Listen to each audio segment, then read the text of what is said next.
Hola, bienvenidos nuevamente a Presentaciones Fructíferas, el canal para aquellos profesionales del agro que quieren dar presentaciones memorables y efectivas y además disfrutar el proceso. Soy Malu Sapiola y en este podcast te comparto experiencias y aprendizajes de más de 25 años de hablar en público en diversas áreas del sector agropecuario. Si estos contenidos te son de utilidad y querés que te acompañe en el proceso de implementarlos, en la descripción del episodio tenés un link a Calendly para reservar una reunión 1 a 1 conmigo y ver si te puedo ayudar. ¿Alguna vez viajaste a algún país donde hablen un idioma poco común, que no se entiende nada y además sus habitantes no entienden casi nada de inglés y menos español? ¿Cómo te sentiste? Es todo un desafío, ¿no?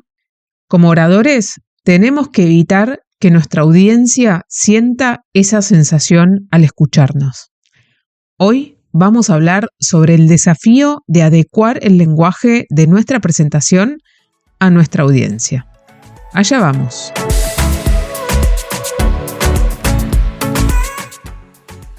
Por allá, en 2016, estaba de vacaciones en Eslovenia. Y tenía que ir en bondi, micro, colectivo, autobús, bus, ómnibus, buseta, camión, guagua, de Pirán a las cuevas de Postojna.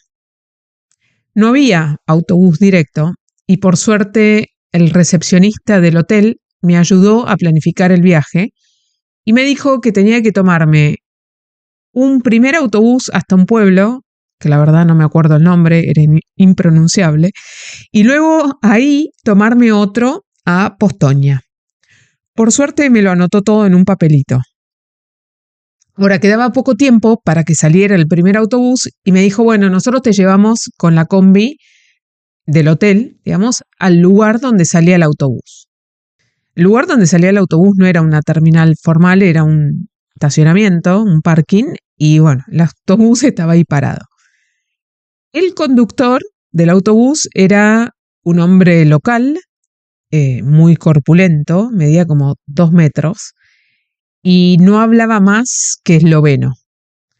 Por suerte, el chico del hotel que me había llevado, muy atento, me hizo de traductor. Entonces ahí logré comprar el boleto para el primer tramo. El conductor puso mi valija en la bodega del autobús y me subí. Hasta ahí todo genial. Salimos y el camino divino. Ahora llegamos a la parada, digamos, el primer destino. Era la hora de la siesta, pleno verano. La terminal estaba desierta, un calor impresionante. Bueno, me bajé del autobús. El conductor me dio la valija, la sacó de abajo de la bodega del autobús. Y ahí empecé a mirar en una cartelera que había ahí al costado, con todas las programaciones, ¿no? De dónde salía el próximo autobús a mi lugar de destino. Créanme que el idioma era un desafío. Nadie entendía inglés, menos español, y lo único que entendía de la cartelera era el nombre del destino, ¿no? Pero, así todo, parecía que el autobús que me tenía que tomar salía de esa misma plataforma en la que estábamos. Entonces ahí tuve que recurrir al lenguaje de señas y gestos y le pregunté con mucha gesticulación y con mi papelito como ayuda al conductor, que ya estaba por subirse nuevamente al autobús para seguir su camino.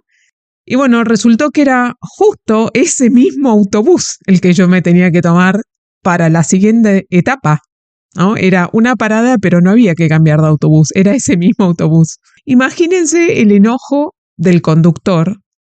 No sé, decía palabras irreproducibles e inentendibles para mí, pero claramente estaba enojado porque estaba rojo.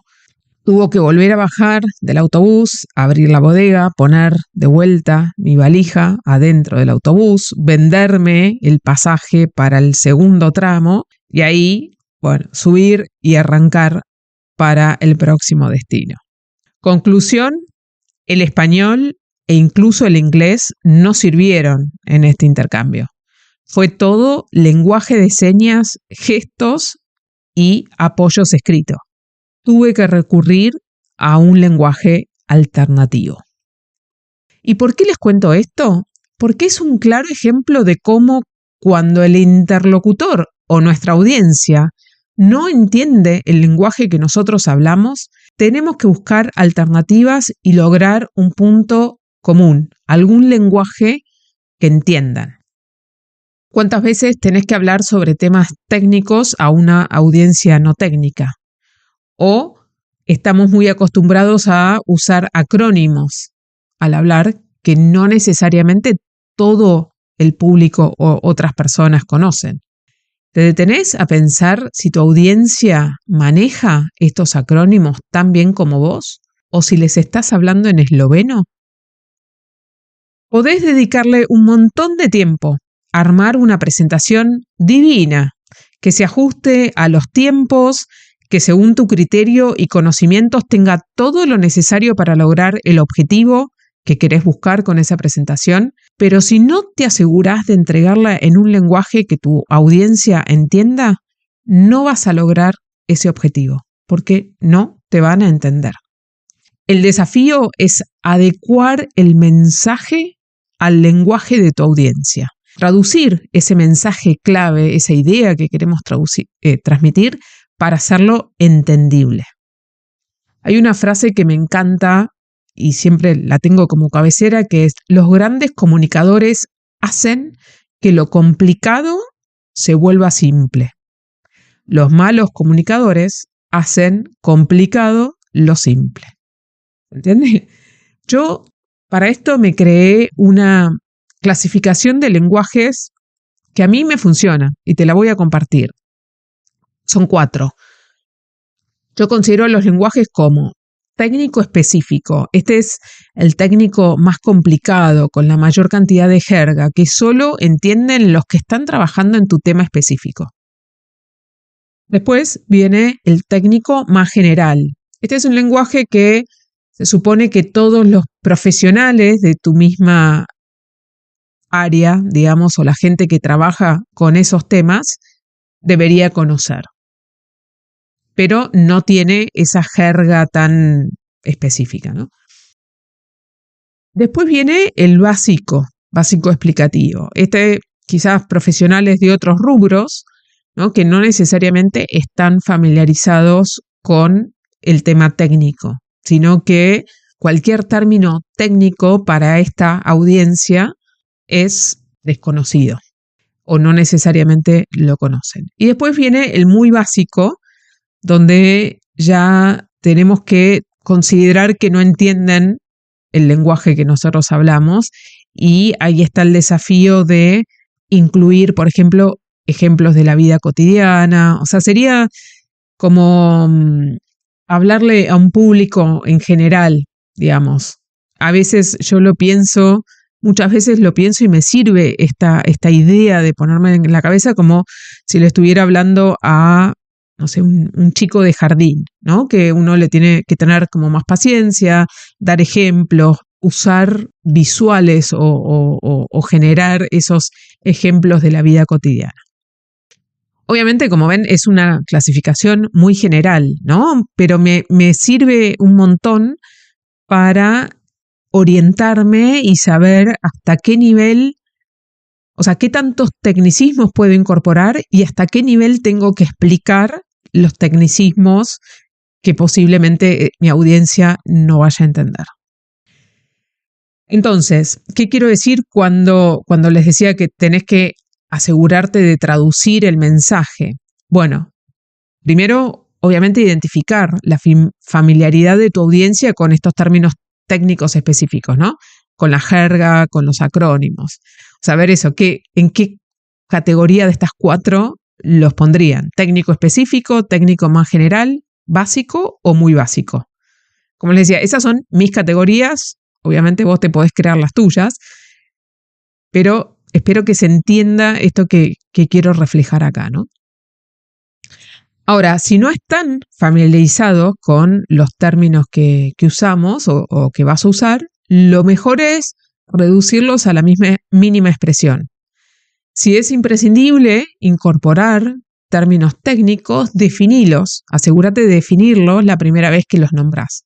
Muchas veces justamente lo que queremos es dar una capacitación, una clase, y donde lo que estás haciendo es enseñar esos términos, obviamente ese tiene otra forma de encararlo, ¿no? Porque lo que estamos es queriendo enseñar esos temas. Pero otra cosa es si vos estás dando una charla, una presentación, y usás esos términos como parte de tu mensaje, tu contenido. Tenés que asegurarte que la audiencia entienda de lo que estás hablando. También, si la audiencia no está familiarizada con los acrónimos, reducí lo máximo posible su uso. Hay veces que, por ejemplo, en las empresas se usan acrónimos, ¿no? Que la mayoría de la gente que trabaja ahí los conoce, pues son parte del día a día, son parte del lenguaje que se habla en esa empresa. Pero si le vamos a hablar a productores o asesores, tengamos en cuenta que no necesariamente tienen que conocer ese lenguaje interno.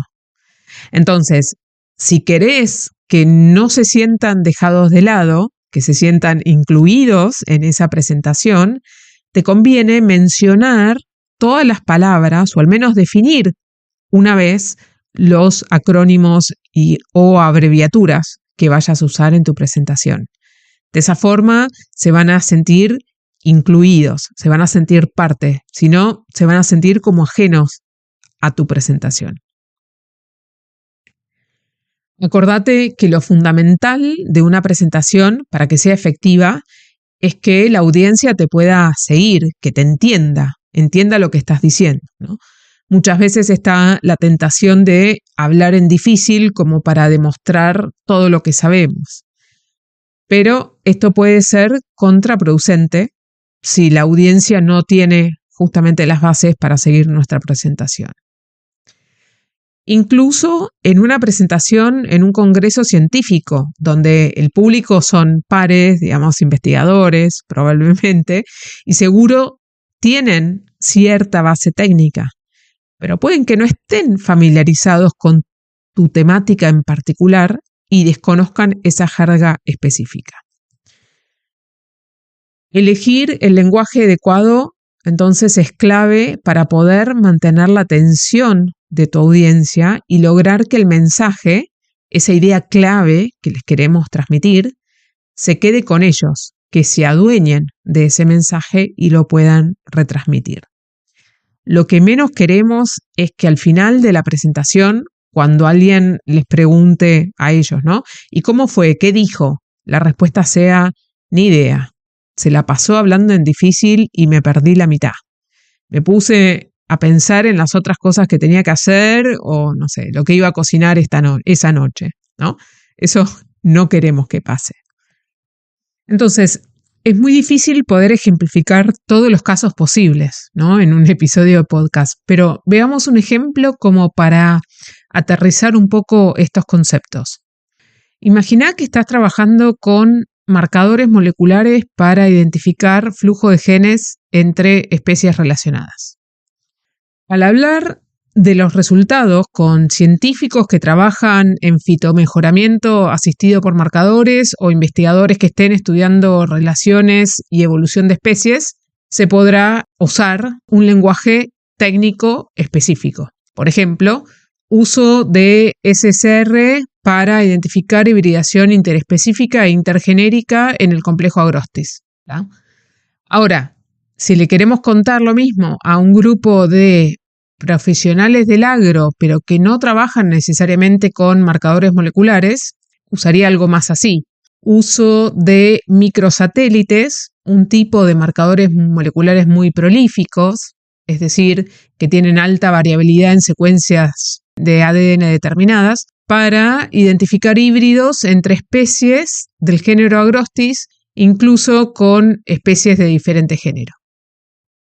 Ahora, bajándolo un nivel más, o traduciéndolo un poco más, ¿no? A un lenguaje básico para profesionales o estudiantes de otros rubros, sería estudio de pequeñas diferencias en las secuencias de ADN, esa molécula que tiene la información sobre las características de una planta, de un organismo en general y que se pasa de generación a generación, para identificar cruzas o hijos de plantas de distintas especies de pastos. Y traduciéndolo un nivel más para público en general, pensaría en algo así. Uso del equivalente a las tiras de banderines, esas que se cuelgan en los cumpleaños de diferentes colores, ¿no? Para identificar de qué planta se originó otra. Es como si tu papá y tu mamá tuvieran internamente cada uno un hilo con banderines de colores en un determinado orden. Y entonces identificar esa misma secuencia de colores en tu hilo propio de banderines confirma que sos hijo de ellos. Lo mismo se puede aplicar en las plantas mirando el equivalente de estos banderines de cumpleaños en cada una de las plantas que pensamos que dieron origen a otra.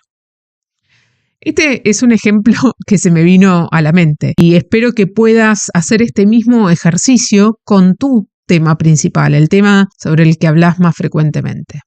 Es más, te invito a que hagas este ejercicio porque tener esto como predigerido te puede ayudar con esas conversaciones con audiencias no convencionales. Si esas conversaciones fuera de tu lugar de trabajo, con gente no familiarizada con tu tema, no sé, decíamos en el supermercado, en el chat de mamis y papis de la escuela, en tu chat con amigos, en una caminata por el bosque, ¿no? Es útil detenerse a pensarlo así y poder imaginar esas comparaciones que uno podría usar o esa forma de traducir los conceptos más técnicos a un lenguaje más entendible por distintas audiencias. Bueno, espero que haya sido claro. Obviamente es mejorable, es un ejemplo que se me vino así a la cabeza en el momento, pero es un lindo ejercicio para hacer y acostumbrarse a pensar cuando tenemos que hablar frente a distintas audiencias. Y no sé si habrán notado, pero cuando empecé con mi historia del viaje en Bondi, mencioné como 9 términos diferentes para decir autobús. Si yo solo hubiera dicho Bondi, quizás los oyentes de México, de Estados Unidos, de Colombia, de Guatemala, de Costa Rica y demás países hispanohablantes de donde me escuchan, no hubieran entendido a qué me refería y se hubieran quedado a medio camino en la historia.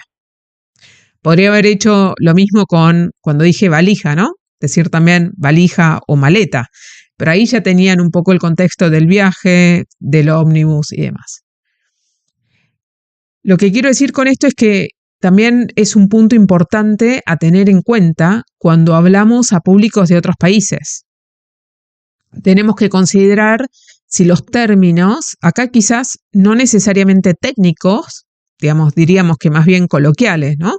Se entienden o no en otros países. Volvemos a la importancia de conocer a nuestra audiencia, de ponernos en sus zapatos y asegurarnos de preparar una presentación que se ajuste a ellos. La audiencia es el centro de nuestra presentación. Debemos honrarla y hacerles la vida lo más fácil posible, que no sea complicado seguirnos. Definir el lenguaje adecuado a usar durante nuestra presentación es clave para entregarles una experiencia memorable. Recuerden que los grandes comunicadores hacen que lo complicado se vuelva simple y los malos comunicadores hacen complicado lo simple. Resumiendo, entonces, cuando el interlocutor o nuestra audiencia no entiende el lenguaje o puede no entender parte de lo que nosotros vamos a decir, tenemos que buscar alternativas y lograr un punto en común, usar un lenguaje que entiendan. Para eso tenemos que analizar a nuestra audiencia, averiguar qué tan familiarizada está con los términos técnicos, la jerga y los acrónimos que vamos a usar para traducirlos a un lenguaje que esté a su alcance. Acordate que lo fundamental de una presentación para que sea efectiva y memorable es que la audiencia te pueda seguir, te entienda, se adueñe de tu mensaje y para eso es fundamental que entiendan tu lenguaje. Haceles simple lo complicado y no les compliques lo simple. ¿Qué tanto ajustás el lenguaje de tus presentaciones a tus diferentes audiencias? ¿Usás muchos acrónimos? Te invito a que la próxima presentación que armes, analices a tu audiencia, identifiques cuál es el lenguaje más adecuado para hablarles y traduzcas esos términos técnicos y no tan técnicos para asegurarte que te puedan seguir, entender y retransmitir el mensaje que tenés para comunicarles. Si te resulta interesante este contenido, no te olvides de suscribirte para que te lleguen de manera automática los próximos episodios. También te invito a que me dejes 5 estrellitas en la plataforma donde me escuches o like en YouTube, así podemos llegar con este contenido a más gente. Si querés que te acompañe a implementar estos consejos, reserva una reunión 1 a 1 conmigo desde el link que hay en la descripción del episodio. Recordá que podés dejarme comentarios y sugerencias en la mayoría de las plataformas. Muchas gracias nuevamente por estar en este episodio, a poner los tips en práctica y nos vemos en el próximo. ¡Chao!